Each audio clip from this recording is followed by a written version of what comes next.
आज आपण बनवणार आहोत आषाढ स्पेशल गव्हाचे धिरडे आणि गुळवणी। त्यासाठी 2 वाटी गव्हाचं पीठ घ्यायचं, 1 वाटी ज्वारीचं पीठ घ्यायचं। आता त्यात अर्धी वाटी रवा टाकायचा, मिक्स करून घ्यायची।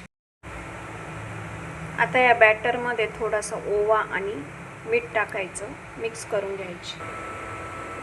आता पॅन गरम करायला ठेवायचा, तेल लावून घ्यायचे। आता आपण गुळवणी तयार करून घेऊ।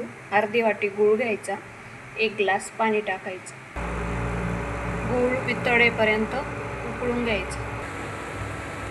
अशा प्रकारे धिरड काढून घ्यायचे, दोन्ही बाजूंनी चांगले भाजून घ्यायचे।